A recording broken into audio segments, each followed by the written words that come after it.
तो builder floor क्या directly linked होता है प्लॉट के प्राइसेस से? एब्सोल्युटली। क्योंकि जैसे आपने बोला प्लॉट महंगा होता जाता है, बट बिल्डर फ्लोर उतनी तेजी से नहीं बढ़ते। नहीं, बिल्डर फ्लोर उतनी ही तेजी से बढ़ता है। मैं पुराने बिल्डर फ्लोर का कंपैरिजन कर ओके। रहा था, तो समझ लो आज एक प्लॉट है वो 10 करोड़ का है। हम्म। या चलो 20 करोड़ का प्लॉट लगा लो, और समझ लो फ्लैट उसमें एक बिल्डर फ्लोर 7 करोड़ रुपए का, ऐसी एवरेज लगा रहे हैं, ठीक बिकता है। है। अगर वो प्लॉट अब 30 करोड़ का हो गया, तो ऑब्वियसली जो जो फ्लैट भी था वो भी शायद 11, 11.5, 12 करोड़ रुपए का हो जाएगा। ओके। लेकिन मैं कह रहा हूँ आज आप जब जब फ्लैट 20 करोड़ का है, प्लॉट 20 करोड़ का है, और आपने एक फ्लैट लिया 7 करोड़ का, या। आज से 5 साल बाद प्लॉट महंगे हो गए, 30 के हो गए, हम्म। और नए फ्लैट 11, 12 के हो गए।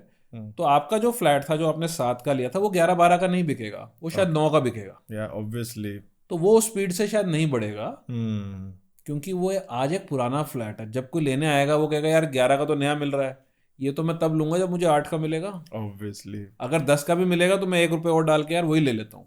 क्योंकि नई कंस्ट्रक्शन में अपग्रेडेड मटेरियल होता है, अपग्रेडेड हर चीज अपग्रेडेड नई होती है। चीज़ नहीं है अब तो, या। वैसे भी मतलब जैसे कुछ ना कोई नया फीचर आ जाता है, कभी स्टिल्ट पार्किंग आ गई, कभी नई हाइट आ गई, कभी फ्लैट का एरिया बड़ा हो गया, कभी बैल्कनीज बड़ी पास होनी शुरू हो या। गई, नया ट्रेंड आ गया कंस्ट्रक्शन का, hmm. Better bathroom fittings, better floorings, better systems in the house, बड़ी या। सारी चीज़ें आ जाती हैं। और मैं कहता हूँ सब कुछ सेम भी हो, हम्म। पुराना वाला बेटर भी हो, हम्म।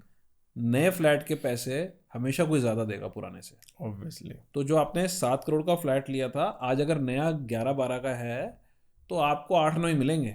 ओके। तो आप कह सकते हो कि यार हमने तो 7 का ही लिया था ना, हमने तो फिर भी कमा लिए। हम्म। ठीक है, पर अगर आप इसको एज अ इन्वेस्टमेंट देख रहे हो तो it was a very poor investment, क्योंकि ये तो हम एक एग्जांपल ले रहे हैं जहाँ पे चलो जी रेट बढ़ गए थे, अगर ना बढ़ते तो, स्टेबल। अगर तब भी प्लॉट 20 का था और 5 साल बाद भी 20 का है, हम्म। तब भी नया फ्लैट 7 का था, आज भी नया फ्लैट 7 का है, तो आपका तो 5 का बिकेगा, तो फिर तो आप 2 करोड़ रुपए गवा जाओगे। Agree so 100%। It's not a smart investment I would say. आप लो, रेडी होने से पहले 2 साल में रेडी होगा, बेच दो, you will make hmm. Good profit. फिर दोबारा खरीदना है खरीद लो, वैसे ही कुछ या। स्टार्टिंग में, फिर बेच दो। फ्लिपिंग जिसको बोला जाता है, flipping of the houses. Yes. Okay.